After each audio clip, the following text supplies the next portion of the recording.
Buenos días, Satish. Es un gran placer que estés con nosotros en Madrid durante estos días y que también podamos tener esta pequeña charla para conocer mejor tu pensamiento. La primera pregunta que me parece importante es, ¿cuál es para ti la mayor amenaza para la humanidad hoy en día?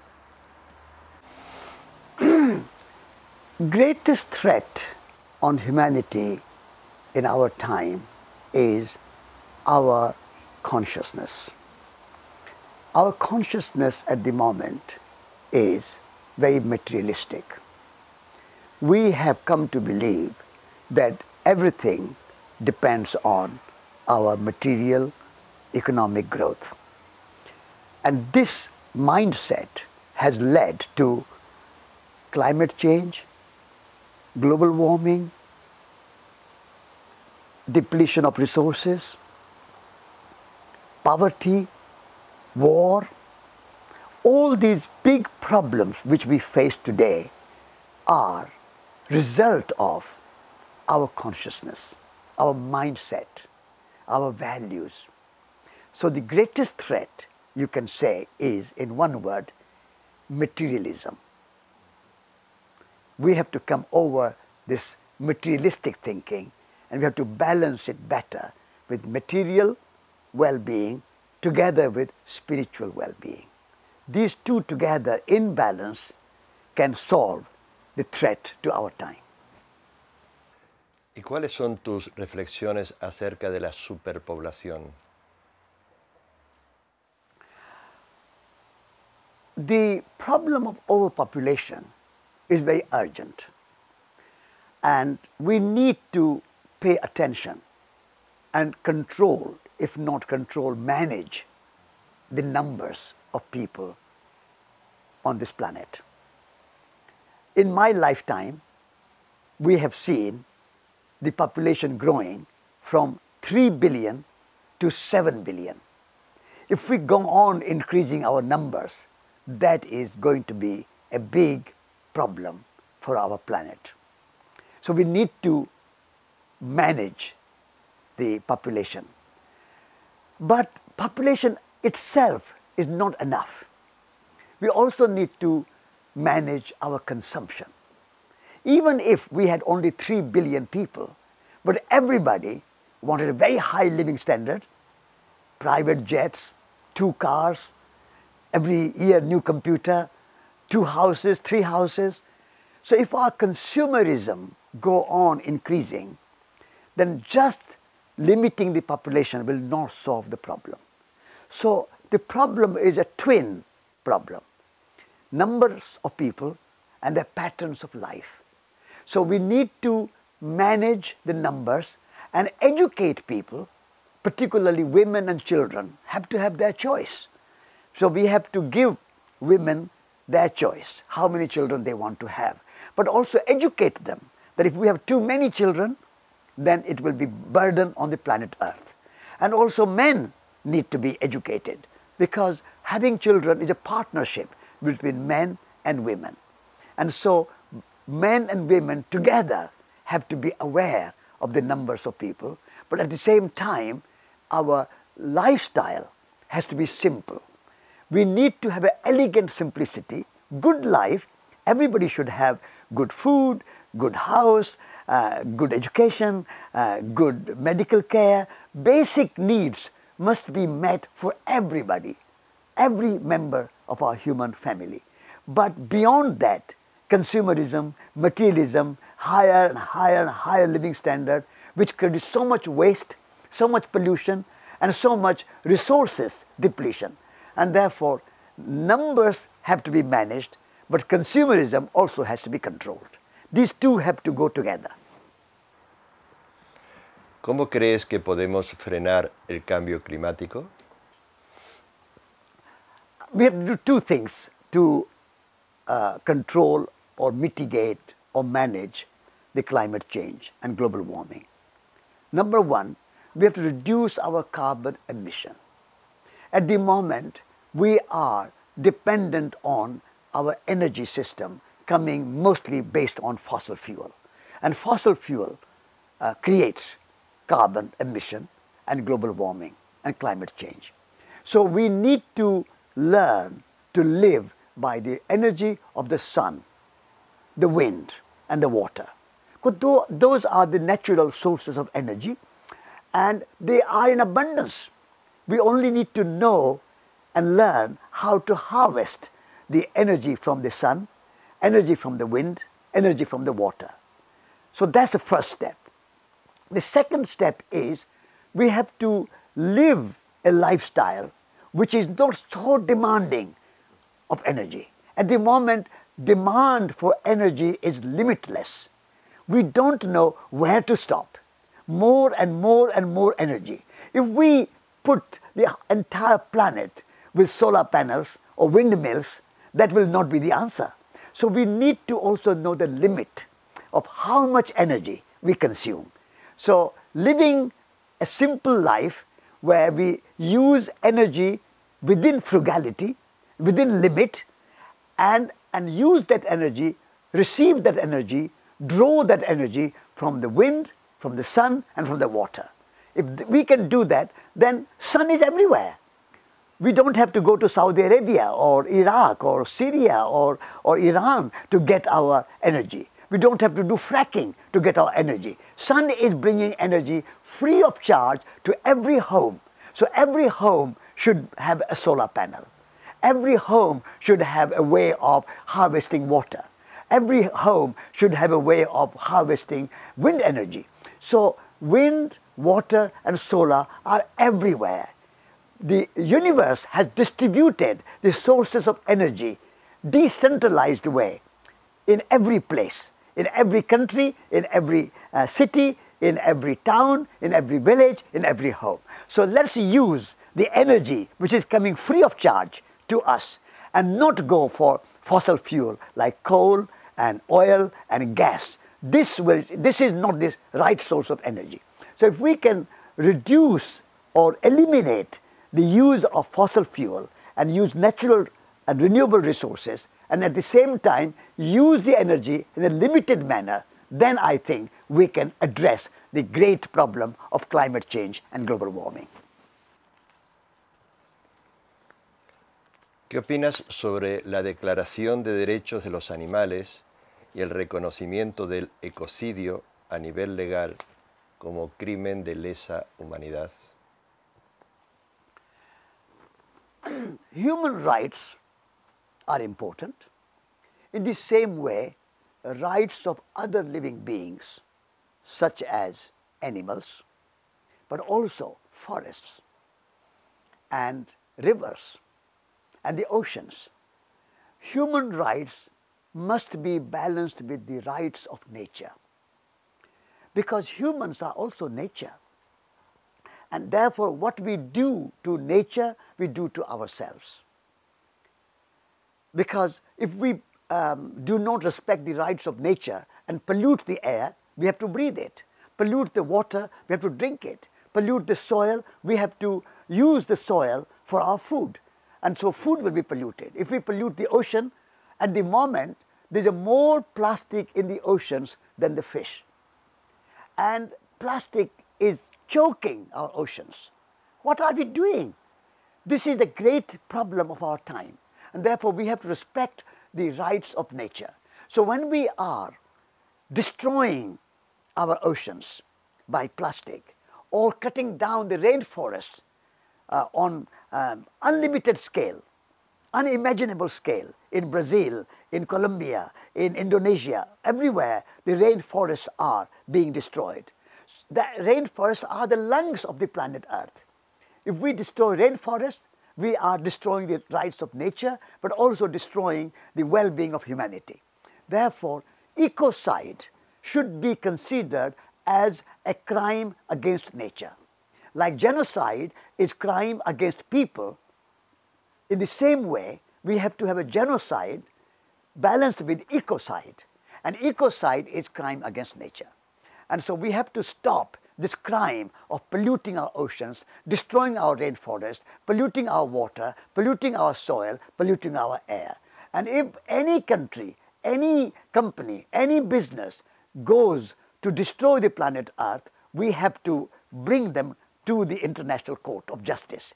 And so United Nations should recognize the crime against nature, and if anybody is breaking that law, then they should be brought to justice. This is an important issue for our time, and I think the politicians, the governments and the United Nations must take responsibility for the care of the earth and care of the ecosystem. If we do not care for the ecosystem and allow a few companies, a few governments to destroy them, they are destroying the resource of life, the source of life for everybody.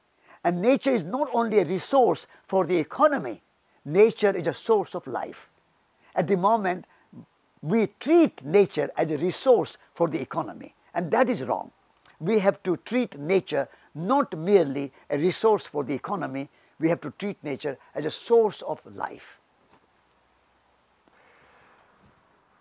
¿Habría que cambiar el capitalismo o necesitamos una nueva forma de entender el mundo? Capitalism puts capital, financial capital, money capital above all other capitals.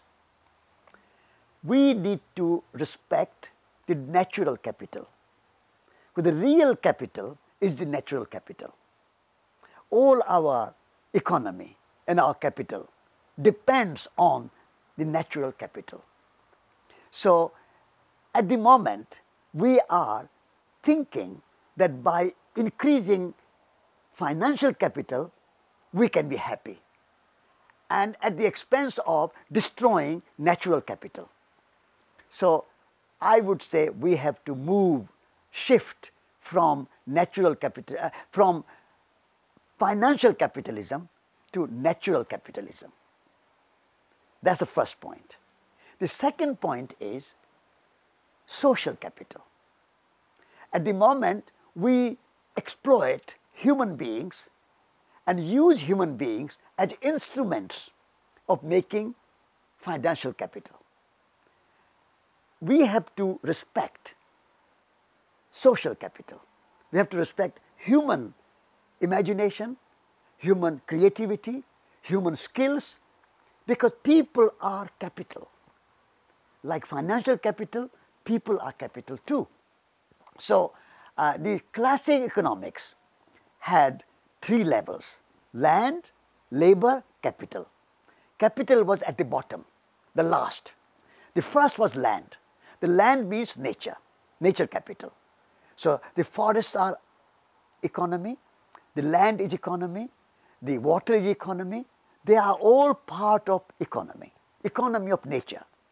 And so land at the top, then labor, which means people.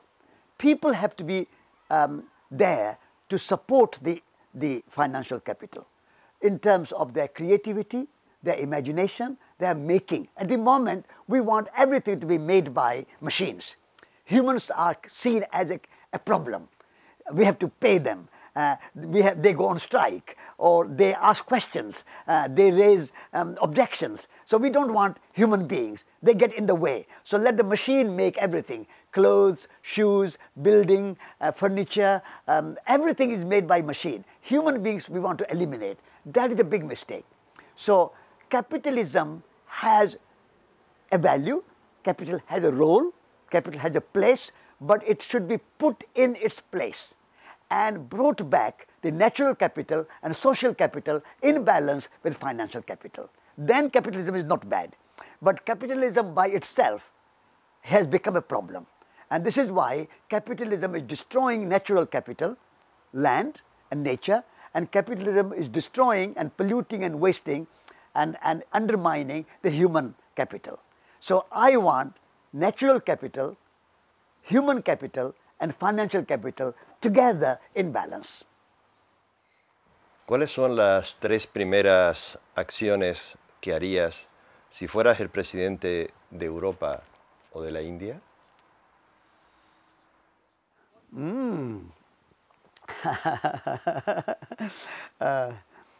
Are you going to sort of suggest that I should run the election? If I was President of India or President of Europe or President of the United States or President of China or President of Russia or any other country, first thing I would do is to change our educational system. Because our educational system is conditioning the minds and the consciousness of young people to think that only purpose of life is to get a job and be part of the economic system and make money. So this is a big problem. I would like to change the system of education.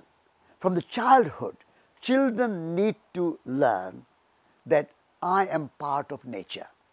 I am part of ecosystem.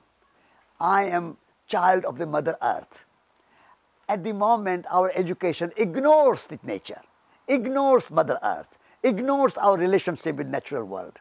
The environment and sustainability and ecology do not play any role in our educational system. So I want children to learn about nature. Then I want children to learn about social relationship, how to respect people, how to take care of people, how to work together as a community. We are not just individuals, we are members of human community. And we are members of entire human community. In our education system, I want children to learn that whether you are Spanish or French or German or Russian or American or Chinese or Indian, whoever you are members of one human community. One earth, one human community. This is not taught in our education. Then our education only teaches head, education of head, thinking, analyzing, reasoning, pure reason. That has become the formula of education. I want education of head, but also education of heart and education of hands. Head, heart and hands. These three H's should become an integral part of our education. So how to feel relationship, how to cultivate compassion, how to cultivate kindness, how to cultivate humility, how to cultivate generosity. These are the spiritual values, heart values, soul qualities we need to cultivate. In our schools and education, we have the curriculum and a syllabus which gives importance to learning about relationships, learning about compassion, learning about kindness, learning about love, learning about poetry of love, learning about poetry of nature. So all these things are part of heart, and our education system ignores that. And then I want education to educate and give skills to hands, because hands are a miracle. It's a magical gift to us. With these two hands, we can transform. We can take a piece of clay and beautiful pot we can make. We can take a piece of wood and we can make a beautiful chair or beautiful table or beautiful furniture. We can transform ordinary material into beautiful objects with our hands. And with our hands, we express our imagination. With our hands, we express our creativity. So if our hands are not used, then our imagination cannot manifest. Our creativity cannot manifest. Therefore, in education, every child in schools and universities should be taught a skill to use their hands. So if I can change education as a president of Europe or president of America and bring head, heart and hands and learn to make something rather than just be a consumer. At the moment, our education teaches young people to become consumers. I want education to teach children and young people to become makers. When you become a maker, you become an artist. When you become a maker, you become a poet. Because artists, like artisan, making something is art. Whatever you make, it's not just painting pictures is art. Painting pictures is art, making sculptures is art, but also building a house is art. Making furniture is art. A garden is art. Cooking is art. So I want young people to become artists and live like an artist. live like a craftsman and woman, live like a poet.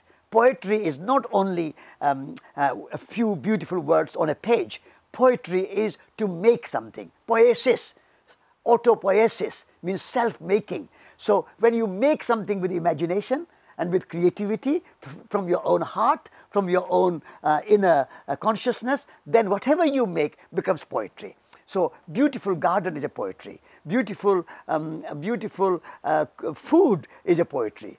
Beautiful house is a poetry. So poetry should be making. And so I would like our young people to become artists and poets. And whatever they do, whether it's a science, whether it's engineering, whether it's a building, whether it's architecture, whether it is manufacturing of any other kind, everything should be done as an artist. Then we will have a new society. So yes, please make me the President of the United States or President of Europe. And I'll change education, and by changing education, you can change the society. And you can change society, and then you can have a good, harmonious relationship between humans and nature, and between humans and humans. That's the role of education, which we have to create. Thank you.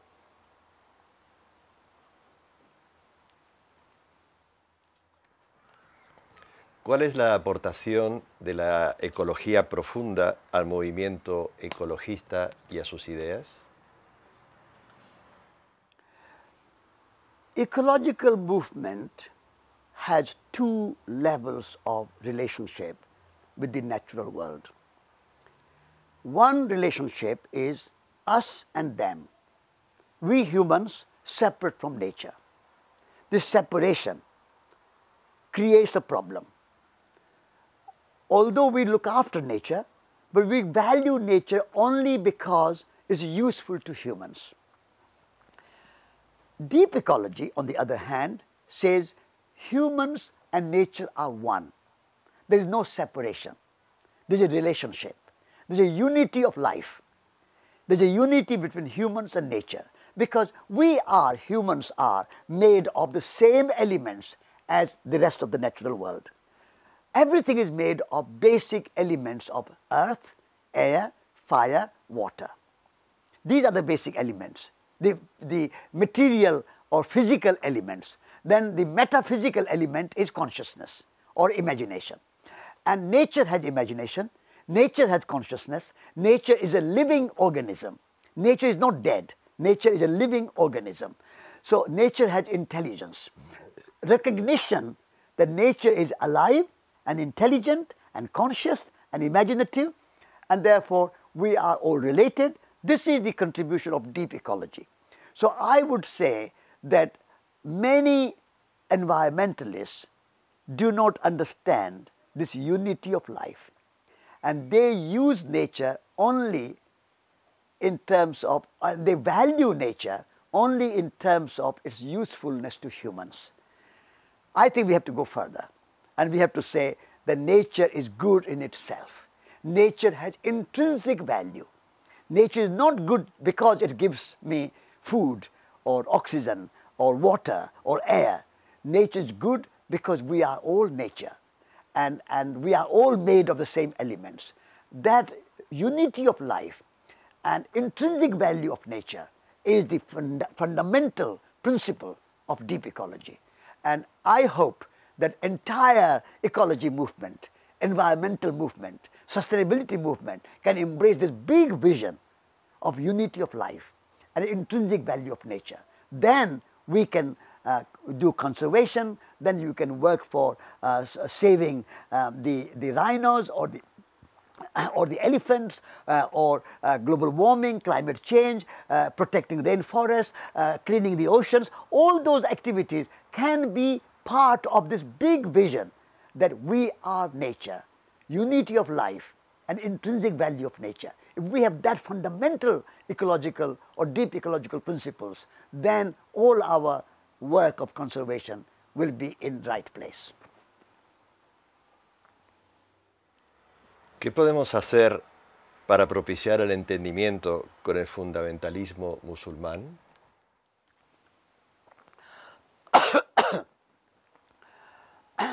Muslim fundamentalism is one problem, but Muslim fundamentalism has risen because of many other kinds of fundamentalism. And one of those fundamentalism is fundamentalism of materialism and economic growth and living standards and a kind of thinking that we don't need to respect spiritual values and non-material metaphysical values. That kind of fundamentalism is also very prevalent. So in order to address the Muslim fundamentalism or any other Buddhist, Hindu, Christian or any other kind of fundamentalism, we need to understand and respect their tradition and their values, because world is made of so many religious traditions. Islamic tradition, Hindu tradition, Buddhist tradition, Christian tradition, and we need to respect all traditions and say they all have their value. So when we show compassion and when we show understanding, then I think we can have a conversation, we can have dialogue. At the moment there is a lack of dialogue between Christians and Hindus and Muslims among themselves. There is no dialogue, there is no conversation. We say, oh, you are bad, we are good.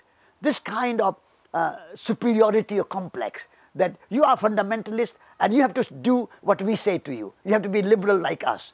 So this kind of superiority complex, this arrogance has to be eliminated, and we have to become humble.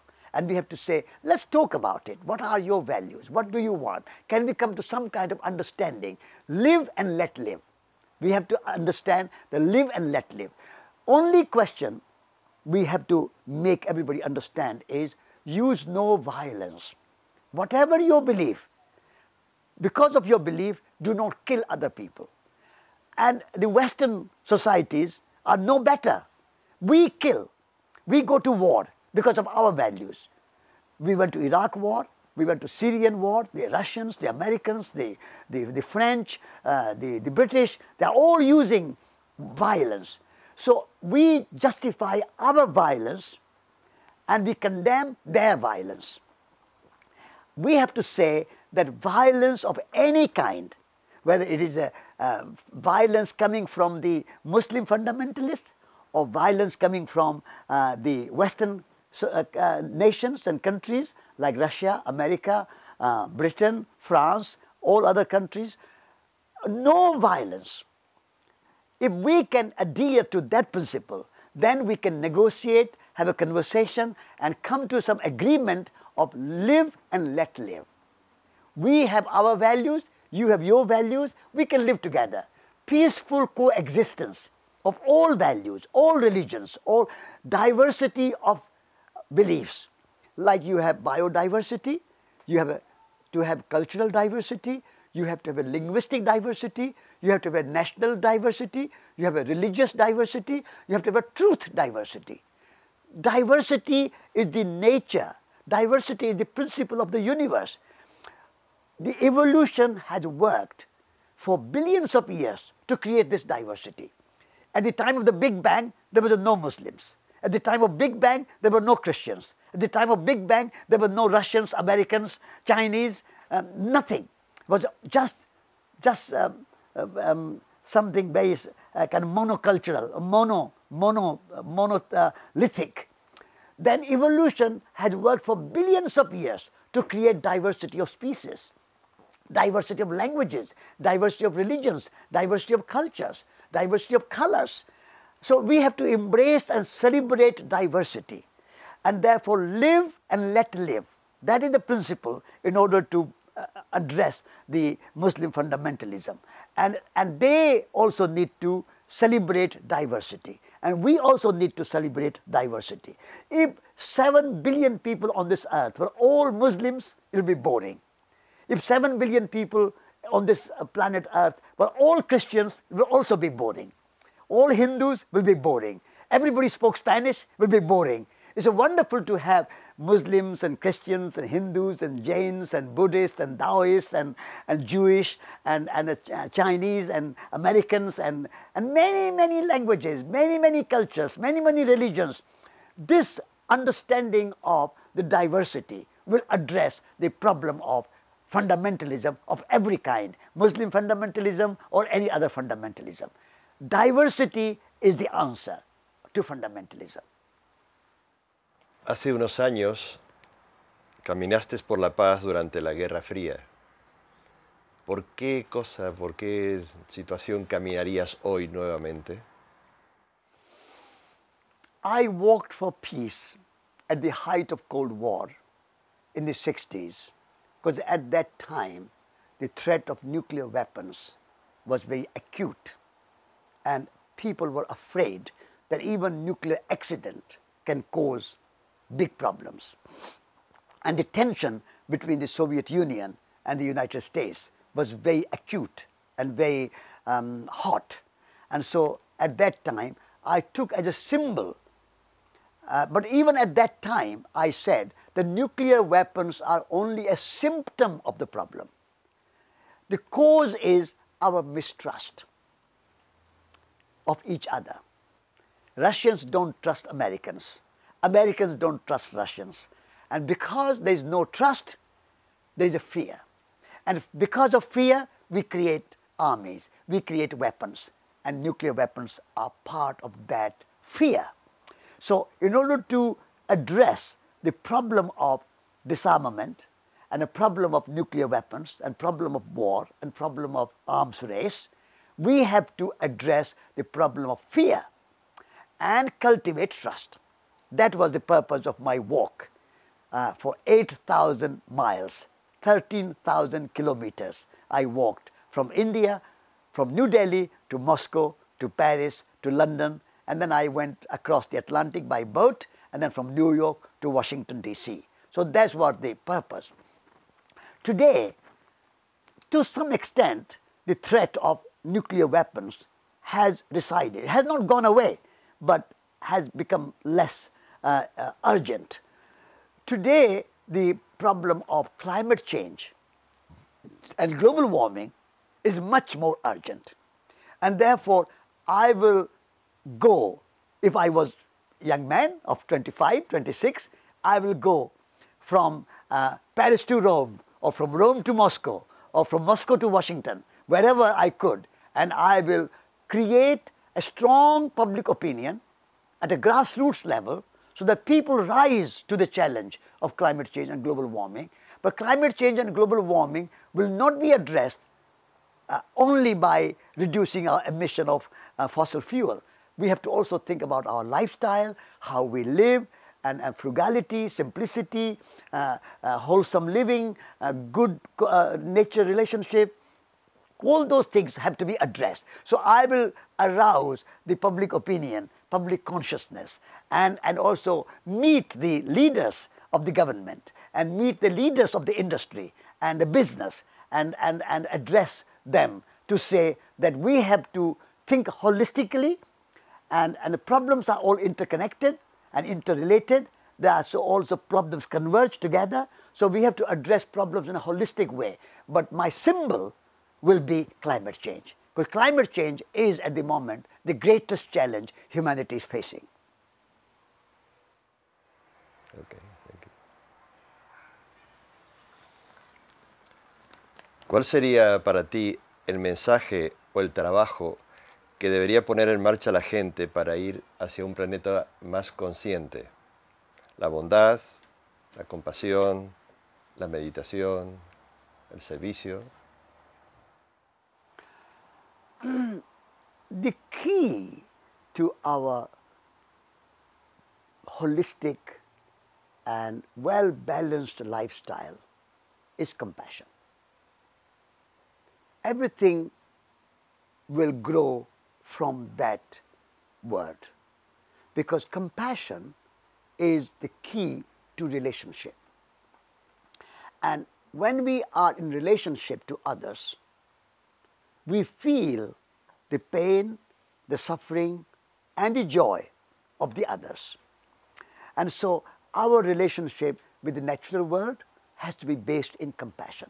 Compassion for suffering animals, compassion for the oceans, which are suffering because of plastic pollution, compassion for rainforests, compassion for humanity, they are suffering in poverty or disease, compassion for people who are engaged in conflict, people who are in the army, people who are in the government. We have to have compassion that they are misguided, that they think that by fighting wars they can create peace.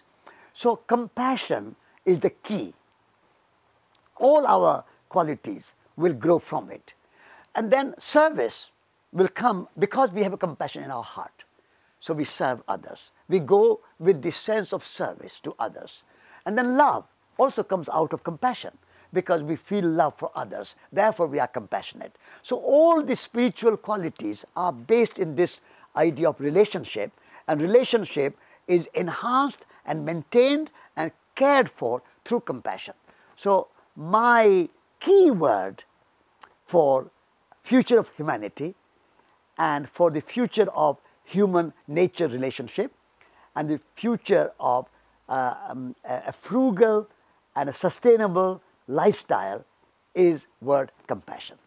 If we can all learn about compassion, and I'll go back to my answer about education, and if compassion can be part of our education, compassion can be part of our politics, compassion can be part of our industry and business, everything has to be done out of compassion. If the business and industry produce things because they have a compassion for other people and compassion for nature, the business and industry will be good business and good industry.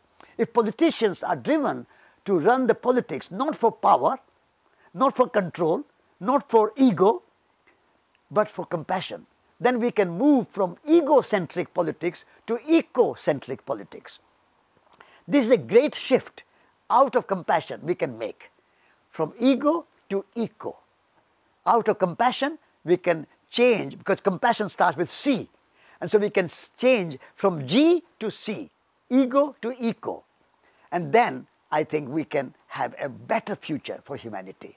So let's build our society, our philosophy, our education, our politics, our economics, all based on compassion.